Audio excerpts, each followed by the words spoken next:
going to do is split this section into 2 days. So we're going to cover the first half today, the majority of it today, and then we'll have a short, brief lesson tomorrow over powers, okay, and roots of complex numbers. And so first of all, when we graph a complex number, okay, we use what's known as an Argand diagram. Now, real quick, since I'm kind of wondering, what would an example of a complex number be? 5 root 7. 3i minus 2. 3i minus 2, so I would write that as negative 2 plus 3i. That'd be a complex number. So if we remember, a complex number has I, right? And so how we would graph a complex number is we use what's known as an Argand diagram. It's real similar to the coordinate plane. It's similar to x and y. And so in this case, we have what's known as the real axis, and we have what's known as the imaginary axis. Fairly easy. So a negative 2 would mean you're going to go negative 2 on the real axis. So here's the real axis. I'm going to go negative 2. Okay? 3i means you're going to go a positive 3 up 3. Right. And so here would be 3i. And so here's where your complex number is located. Now how we draw that in, we do actually symbolize that in a little different way. We draw it in similar to like a vector. And so this is how we would represent the complex number negative 2 plus 3i. But like I said, it's fairly straightforward. It's something we've already done when we graph points, just not in that respect. And so real quick, and I don't know if you even need to write this down, okay, because if I think about that diagram before, when I wanted to find the length of that green line, what could I use to find the length of that green line? Pythagorean theorem. And that's all this is stating, is that you're going to use the Pythagorean theorem. So if we plot this, so example on this one, it says graph each number in the complex plane and find its absolute value. So if I graph 4 plus 3i, what quadrant will it be in? 1. So 4 means I'm going to go over 4 here, okay, and then I'm going to go up 3i. And I'm going to go ahead and put a dot. And so this would be the complex number 4 plus 3i. So that's the first part. Fairly easy. Now what I need to do is find the absolute value. So to find the absolute value, what I'm going to do is I'm going to make a right triangle. This is 4, and this is 3. So you would use the Pythagorean theorem, 4 squared plus 3 squared, but most of you already know what's the absolute value. The absolute value of z is 5. So when it says find the absolute value, it's not meaning find the absolute value, it's meaning find the magnitude, find the length. Questions? Fairly straightforward. Do we need to look at that one, or do you think you can handle it? Okay. What, minus I is going to go up? Minus I, you're just going to go down. Okay, so, I mean, we won't go through the whole problem, but what you could do here is negative 2 means you're going to go here, negative 2, and then negative I would be here. So there's your complex number. You would have the length 2 and 1. You could use the Pythagorean theorem to find the absolute value. So now to find the polar form of the complex number. Remember, polar form means r theta. Once again, we could go through and write down those formulas, but I think if you got a visual, you aren't going to need the formulas to solve that. So when it says find the polar form of negative 6 plus 8i, what that means is that I'm going to go over here.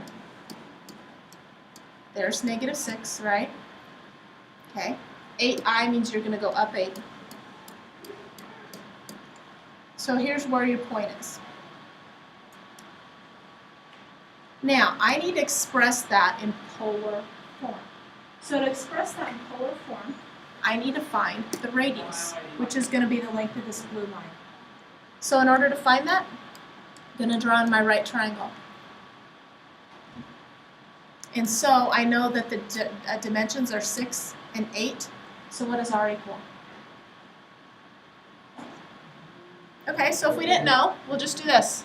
6 squared plus 8 squared equals r squared.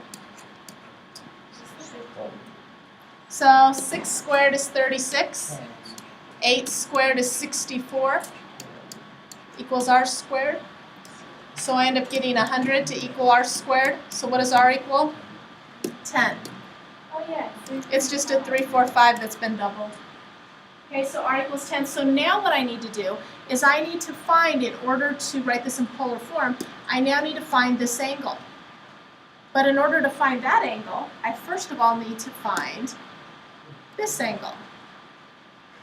Okay, so to find this angle, theta is going to equal the inverse tangent of 8 over 6. And I'm going to go ahead and use that as a positive 6 just because it's going to give me that angle. And so if I do the inverse tangent of 8/6, what do I get theta to equal? 53.13. So that's what this angle itself is. So now to find the red angle, I'm going to take 180 minus that. And so what would the red angle be?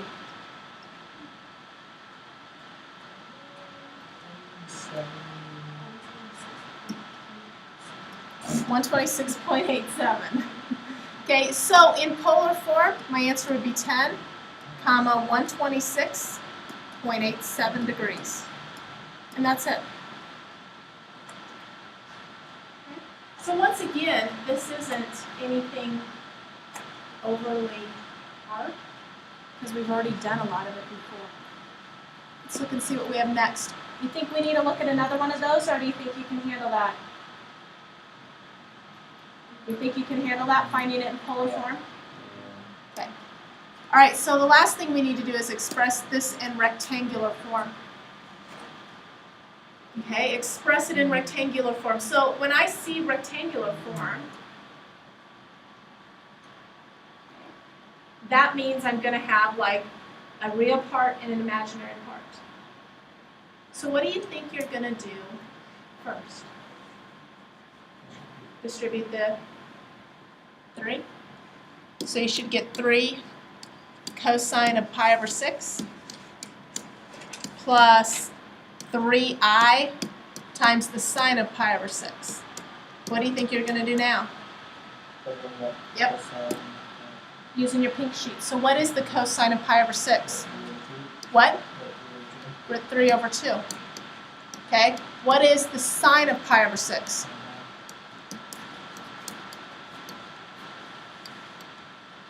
Alright, so if I distribute the 3 into those, I get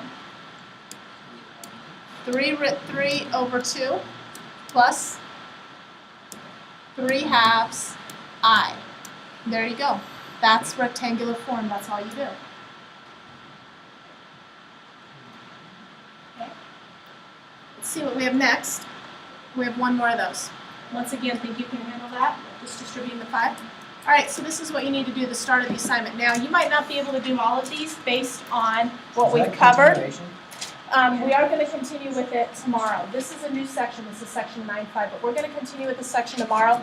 We'll probably be done tomorrow then with this chapter. Okay.